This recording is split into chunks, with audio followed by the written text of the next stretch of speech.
Hi, everybody. It's Tim Constantine from the Washington Times, joined by my good friend for America. He's Dave Bozell. Hi, Dave. How are you, Tim? Dave, I'm doing spectacular. How are you? I'm doing great. I just, last night, Metallica. So I've been Metallica'd. So if you say, my day is shot. Pardon me, I'll know why. Enter the Sandman, baby. That's right. Hey, speaking of things that are, wow moments, last night while you were enjoying some good music, Elon Musk tweeted out, X'd out, a message that said, "Thank you, Mr. President, for the great opportunity to try and trim government waste. I appreciate it." It essentially was a goodbye. Elon is out. On May 30th, of course, is 130 days, and that's the limit that you're supposed to do. But Elon Musk has seen his personal side suffer as a result of his work. Sales are down by about half in Europe, which is a little misleading because, truthfully, all auto brand sales are way off in Europe. But nonetheless, if you don't pay attention to your business on a daily basis, you pay a price for it. Elon Musk has. He's going back to business. What do you think, A, of the job he's done, B, of the relationship that he and Trump have, and should we expect to see any more of Elon going forward? Yeah, it's not just car sales that are down. We've all seen the stories. Tesla owners are having their cars keyed and rocks thrown at them, and Elon's talked about how there's been rocks thrown through dealership windows. It's he's obviously needs to get back to his company and tend to his employees. Look, I think what Elon Musk has done with shining a light on all of this waste, fraud, and abuse is something that the conservative movement has been clamoring for the last 40, 50 years. The appetite to get rid of what Elon has identified is right there for the taking for the Republican Party.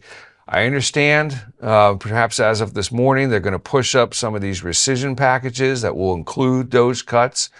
The original plan was to wait for the reconciliation bill to pass. Elon has voiced his frustration, and appropriately so, that his identified cuts could not be included into that reconciliation package. And kind of was out there on X saying, "Look, I tried my best. Who knows when they're ever going to get around to doing this?" And now, well, and along those lines, let's talk about the relationship between Trump and Musk, because both of them came forward on January 20th on the same page. We're in the swamp. We got to get rid of all this. There's all kinds of waste, which is true. There is all kinds of waste in government, but there's also the reality of changing government. That big ship is very hard to turn around. Is Trump giving in a little bit to that reality? Or where are we in this process? Because what's been put forward doesn't include a lot of the cuts that Elon had hoped to see. Yeah, the reconciliation package had to include mandatory spending. Those are the rules of reconciliation bills. It could not include discretionary funds, which hot button topics like USAID were. They were discretionary. So they couldn't be included in that package. Now, why that wasn't sort of sent along to Elon prior to the bill's development, I don't know. You can tell the Republicans are in almost donor relations mode, right? Here's a gentleman who was left wing up until about, September of 2025 or 2024. And he was, almost a self-proclaimed Democrat/libertarian, and then turns around and hands over $100 million of his own money to help get these guys elected. And they don't want to follow through on what he was tasked to do, which is find the waste, fraud, and abuse. He did it. And the Republicans in Congress, start getting squirmy. Not sure if we have the votes for this. Not sure if we have the votes for that. Let's punt it after this. Just kicking cans down the road. And Elon, appropriately so, puts pressure on these guys. Look, not only is he the world's richest man, he's most undoubtedly the GOP's biggest donor. And he just so happens to own the most prolific free speech vehicle, political free speech vehicle, a political free speech system in the world. So you got to sort of cater to, what he wants and what To he your was tasked to point, do. I was at the Qatar Economic Forum last week. They interviewed Elon Musk at his one-on-one sit down, and they asked him that. They said, you gave an enormous amount, not only in the United States, but in Europe as well. He gave Yeah. an enormous amount trying to impact the outcome. Will that continue? And he said point blank, probably not. He said, and they said, why not? And he said, his exact words were, I think I've given enough. Yeah, sure. I don't blame him. The lack of expediency, the lack of urgency with Republicans in the House, and a lot of people want to say, well, it's Speaker Mike Johnson's fault. I don't think so. It's the caucus's fault. The Speaker's job is to get in front of the bill that will move. It's really a pretty easy gig when you get down to it. Get in front of the bill that's going to pass. These guys can't seem to get out of their own way to want to pass anything. And when you're talking about just this egregious amount of spending, particularly in the USAID stuff, where you're paying for $2 million for transgender surgeries in Malaysia or some other silly thing, the fact that you can't immediately cut that, I don't care how slim your margins are, just goes to show you, I think, at its basic core, how lazy most of the Republicans in Congress really are. They really don't want to work that hard. And so have we come, over the years, and you and I have been doing this a long time. Over the years, we've seen all kinds of studies from the left, from the right, and they've promised all kinds of things from the left and from the right. And, we're going to change this. We're going to do that. And they will get headlines for 3 months, for 6 months, for some extended period of time. Ultimately, Washington really doesn't change much. That's where that phrase, the swamp, comes from, is it sucks everything in. It's very hard to maneuver in there. Have we just seen the swamp in action again? Is Elon Musk, at the end of the day, put out a tremendous report that will go back on the shelf and will not have the intended impact? Is it just one more of those? I am bullish on, I think, the Republicans getting these rescission packages moving. The fact that the schedule has changed, where they were previously going to wait until reconciliation passed.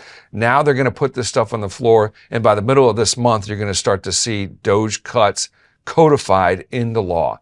That is really a byproduct of Elon kind of going on his own platform and saying, look at the statement. Thank you for the opportunity to try. That is deflating. Now, Elon's got to be a little bit more glass half full, right? And push these guys along. He has an incredible bully pulpit. He can do it. And not only does he have the bully pulpit in his platform, but he's got the bully pulpit in his checkbook. And so that got people's attention. I don't think I'm going to continue to support these guys. That got people's attention. That finally got people moving. And hopefully that'll help the Republicans to break through what you were just suggesting, the swamp just kind of protecting its own. I'm bullish on it. I want to be glass half full at all times on these sort of things. Otherwise, what's the point of us being here? And I think they're going to get some things through, starting with Corporation for Public Broadcasting, PBS and NPR. I think that's going to be the first one in the middle of this month. We live in a world where the news cycle is about every 10 minutes. There's something going on, and we tend to pass judgment immediately. This was a success. This was a failure.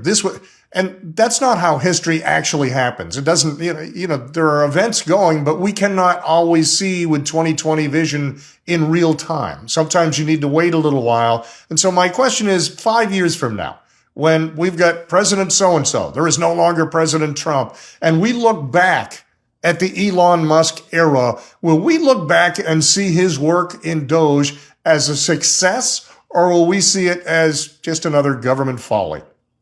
Glass half full again. I think we're going to see it as a success. The fact that he owns the most influential political message board in the world, he can continue to beat these drums about what Doge is, and Doge is still there. Let's not say that. Let's not pretend that it's going to get thrown into a closet.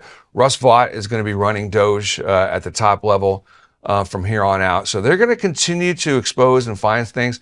The Social Security mess needs to be addressed and codified into law. Those fixes that guy Big Balls discovered.